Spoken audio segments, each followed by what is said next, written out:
On this episode of ResiWeek, getting systems integrators to talk with architects, multi-room HVAC control with an app, and securing the residential network. All that and more. Next on ResiWeek. The network for the AV industry. What are you listening to? This is AV. This is AVNation. This is AVNation. This is ResiWeek, episode 166, recorded Monday, April 8th, 2019. Secure the network. Support for AVNation is brought to you by Atlas IED, innovative audio solutions for every business environment.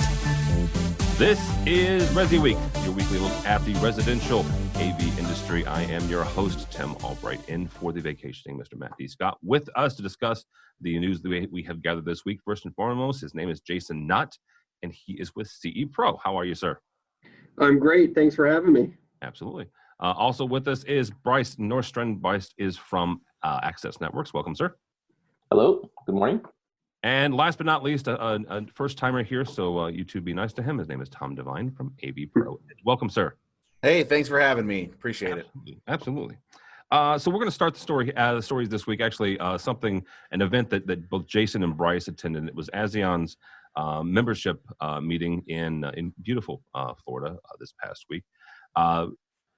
ASEAN membership grew 14.63% according to your story, Jason, in 2018.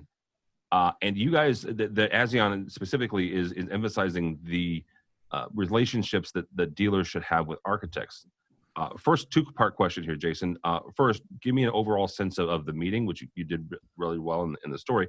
But secondly, the thinking behind the drive towards architects. Yeah, so just to clarify, the membership didn't grow by 14%, but the revenues of the members grew. Right, by 14.5%. That was me misreading that. Yeah, so they have, I believe, 208 members now.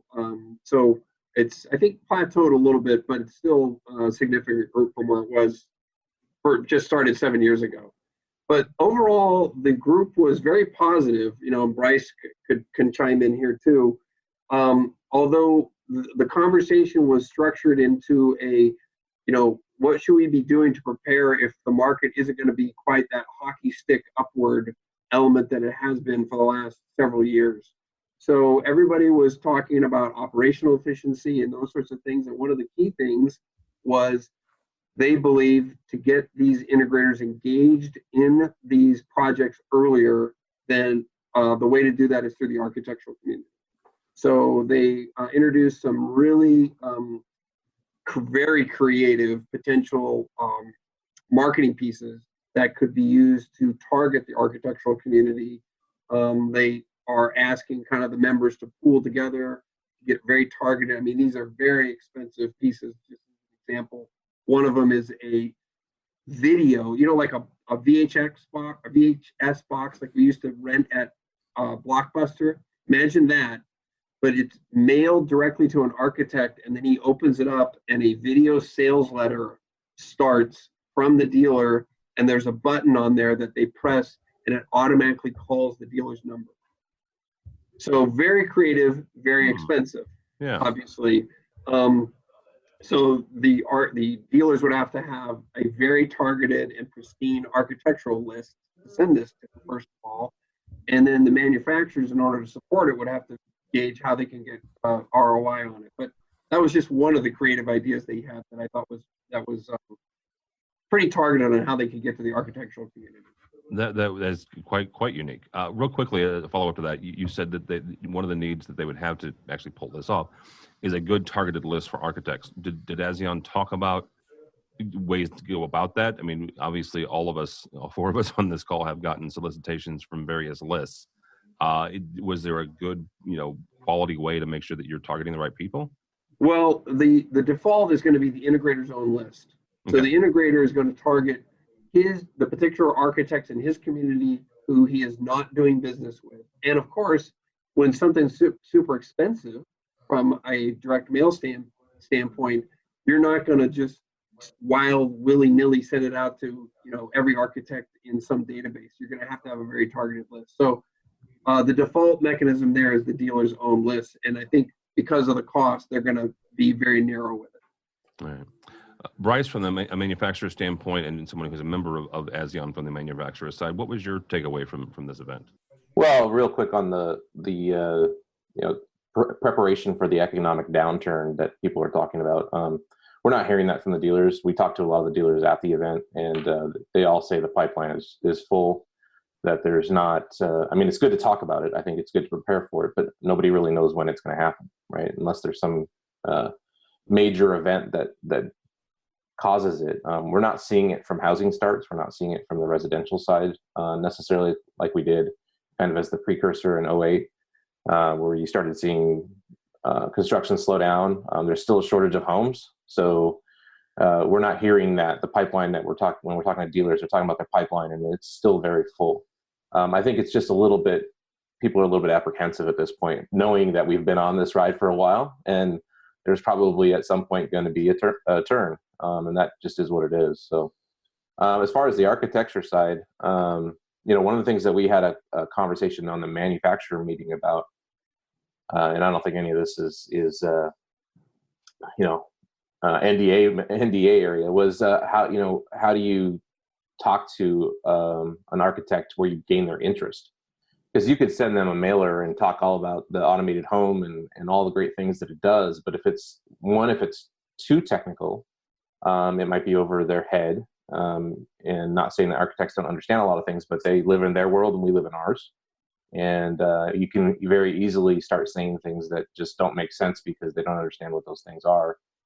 So the more was about content. How do you, in that marketing material, and reach out to the architect and AIA and the different entities that are there, is making sure that the content's probably more of an educational perspective, something where you're offering more pinpoint type education on a single subject instead of hitting them with 5-6 subjects at one time in a marketing brochure, and having the ability to really kind of hone in on one of those things, whether it be wellness, or whether it be networking, in our world, or understanding video presentation, understanding audio through a home. That was more of the conversation that we had within the manufacturer meeting on the last day of the event. Is it something that and it's a good point about making sure that you're single subject education, right? Is it something from a marketing standpoint, though, that you would hit them, not every day, let's be honest, none of us want to have marketing piece every day, but you would hit them, in succession, maybe you educate them on, aging in the home, right? And the next time you sent something out, it would be smart home type. Yeah, you got to have multiple touches. You can't send one thing and think that that's going to get their interest and they're going to call you up and make a deal. I mean, obviously there's the old school lunch and learns, and I think what you're trying to do with that type of marketing material. And there was another example that I'm not going to bring up because I think it's fairly specific to the company that showed it. But it would be a way to touch somebody 7, 8, 9, 10 times. And then that last time you send that piece that Jason was talking about, that video piece that just really kind of reels it all together and gets them to hit the button that says, call the integrator and have that conversation. All right. Tom, overarching question here, groups like ASEAN, what are the benefits of belonging to them, both from a manufacturer standpoint as well as the dealers? Well, it definitely puts the power to the people, and that's really nice.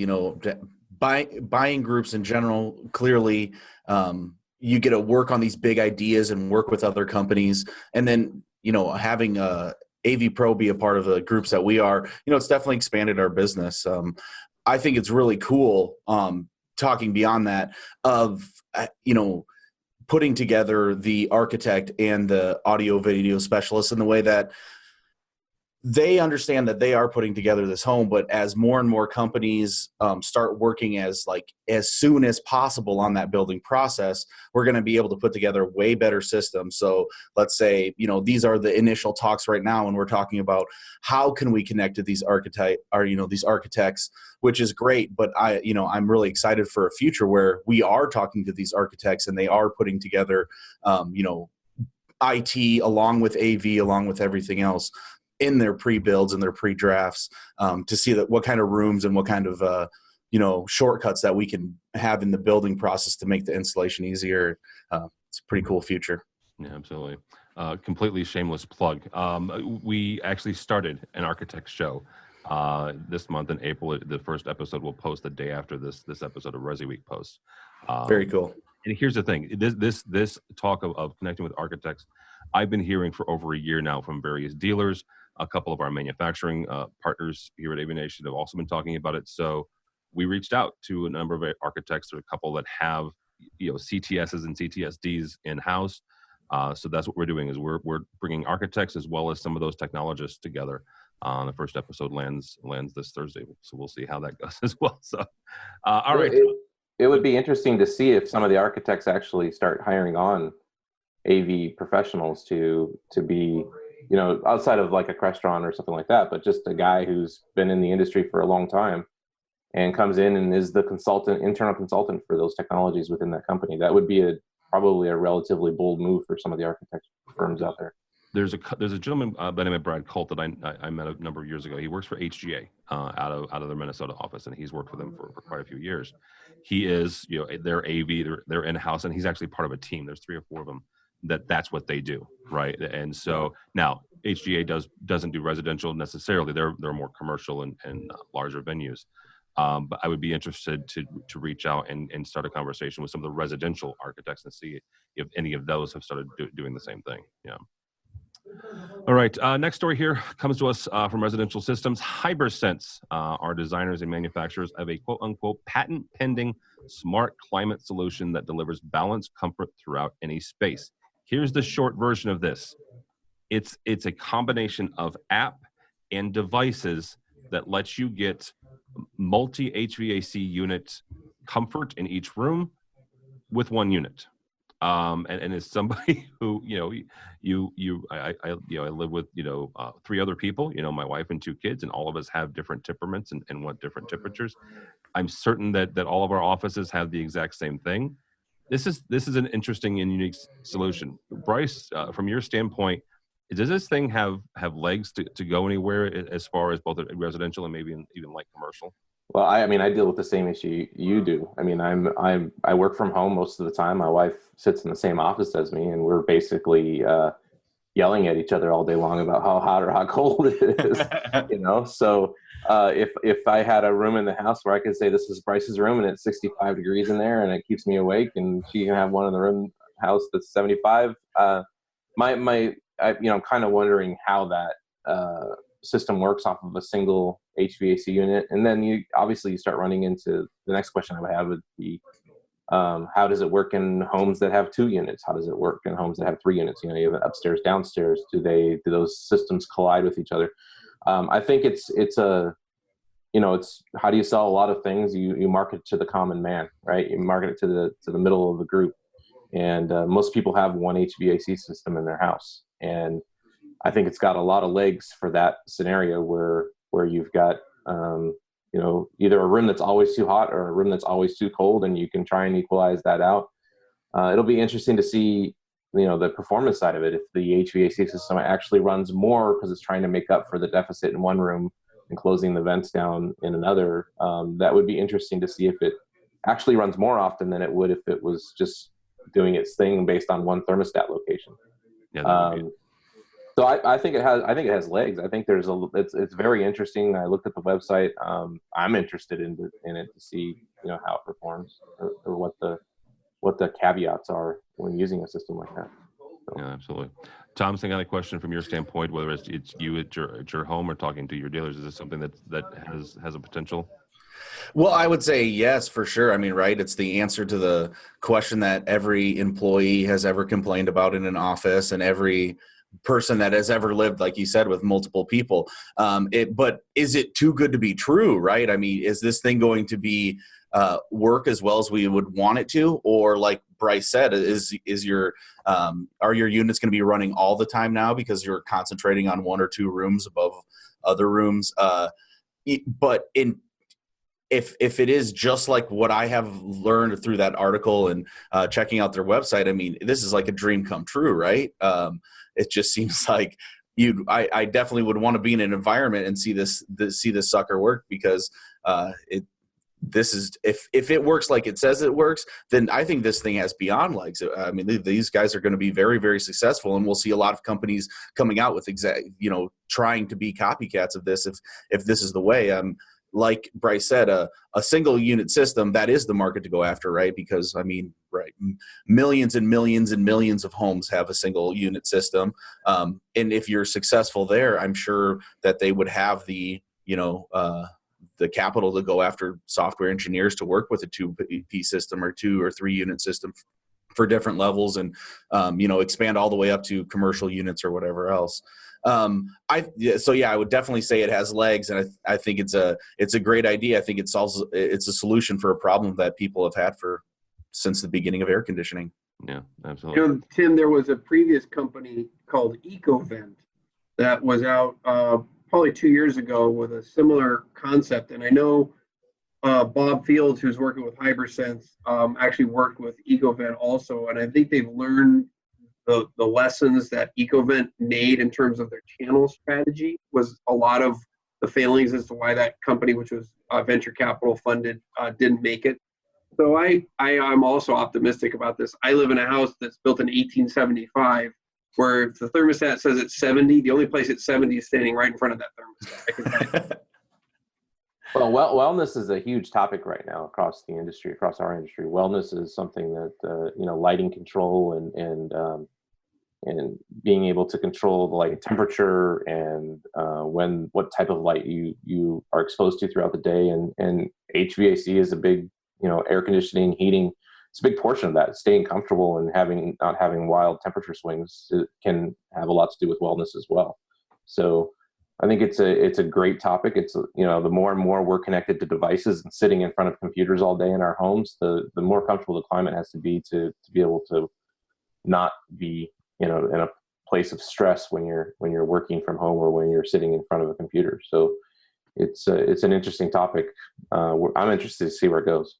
I think the new term in the building community, where it was just green homes, is now, to Bryce's point, healthy home is now the new term that the building community is using. So you're right. Absolutely. All right, gentlemen, last story here comes to us from ResTech today, talking about, honestly, network security, cyber hacks, and the liability that some dealers may face when it comes to putting these things in. The gentleman that wrote this, Jay Basin, writes about 2 or 3 overarching themes, but I want to hit on 2, and Tom, we'll start with you on this. One is about the dying or the less market saturation of smart hubs. And one of the things he points out here is the devices like Z-Wave and Zigbee have an advantage that they aren't exposed to the homeowner's network because they are behind the smart hub, and getting rid of those smart hubs actually would be a detriment to the safety and the security of the network itself. Then he goes into the liability, and this is something that we've talked about on AVWeek. We've talked about on several of our podcasts, and really smart people have delved into this, people that have looked at this both from a legal standpoint as well as the integration standpoint. Where does the system integrator stand when it comes to making sure that what they put in is as network secure as possible? Well, I would say it is of the utmost importance, right? The homeowner is coming in as a layman. They're buying a service that and they're buying they are buying a full service, right? They're not just buying the products. They're not just buying the installation. And so, I think it is on an integrator to at least take the steps that he is able to take to ensure that the system is safe. There is going to be, as everything is now connected and we're getting more and more connectivity throughout all of our products, between, like we just talked about with HVAC and, having the architect put together a system with AV in mind, and you put all this together, well, then in turn it comes together as a whole system, and the AV system needs to be just as secure as the IT system is just as secure as anything that's coming together. When you're blending all those together into one system, then I think that, it is on the integrator to ensure that it is secure, but also, the integrator has to continue to do installations, and it's not like we can not try to connect these products because we're afraid of security risks.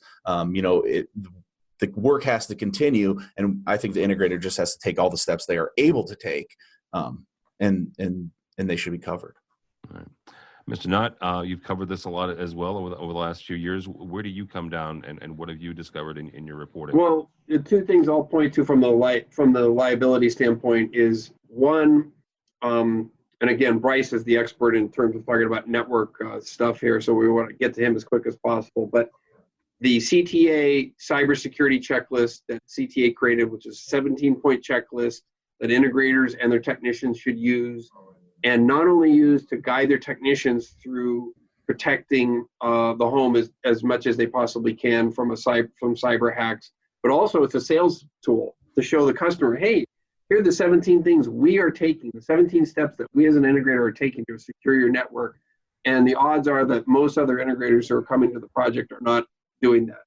Second, I'm not sure where the limitation of liability clause that integrators have in their contracts protects them, but we all know where it stands on the security industry, that there is a limitation of liability clause in a security contract that limits the amount of liability that the integrator has for fire damage, theft, burglary, all these dastardly things that can happen around a security system. So every integrator should have a limitation of liability clause in his contract when he's presenting to a homeowner, and I'm assuming that is going to carry over to their network security also. But again, I want to hear what Bryce has to say on this. So this is a much bigger topic than just cybersecurity for us. I agree with a lot of these things as far as having a limit of liability and having a place where you can go to the client and say, you sign this and you understand that all of these things I'm not responsible for any longer. Obviously, you don't want to say a bunch of things that aren't true, like you should be responsible for. But when we look at this from our point of view, you start talking about managed service providers, and the cybersecurity is a portion of being a managed service provider. There is other things that go along with that, whether it be maintenance, monitoring, service calls, all these things that could be included in that managed services program. And really what it comes down to when you start introducing a system like that or a solution like that to a client and trying to get them to sign the dotted line on what you aren't liable for, but also what you do want to continue to take care of for them, is documentation. And that documentation is extremely crucial. It has to be done by state and sometimes even city.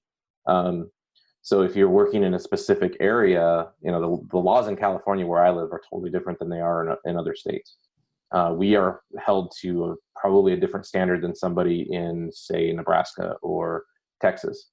And it's because of the climate in the state, right? So you have to be able to have that documentation prepared and make sure that you're constantly following up on what that documentation is. The problem with a lot of integration companies is they're not big enough to go get that done. So you've got to get some other entities involved. The CTA is a good one. HTA is a good one. CDIA is a good one. The buying groups are good. All of these organizations that have a lot more financial power to get these kind of documents completed. And if you look at the alarm industry, that's something they're very good at. They're very good at creating documentation that protects the alarm security professional.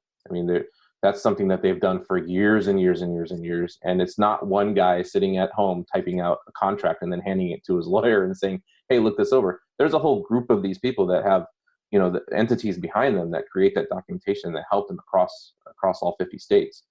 And without something like that, it's going to be very difficult to create a system within the integration organization that actually has that same kind of clout.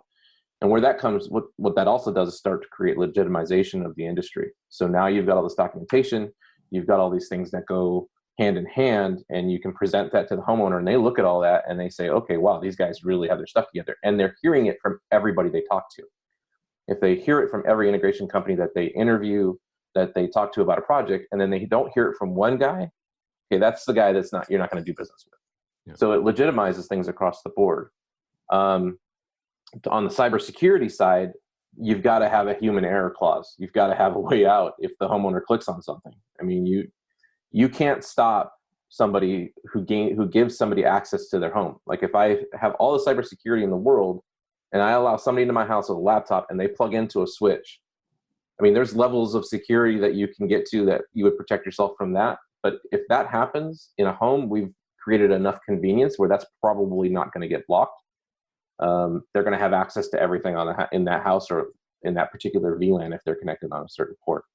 So you have to have documentation that shows that you care about them, but that you have to have a way out. You have to be able to say this. If this happens, if you click on an email, a phishing email, and you send a guy in whatever country overseas $1 million from your bank account because you thought it was your CFO at your company, that's not on me, the integrator. I'm not responsible for that $1 million. Yeah. So it's a huge topic, and it's something that we need. It needs to be bigger than just one or two integration companies. It needs to be a problem solved by the entities within the industry.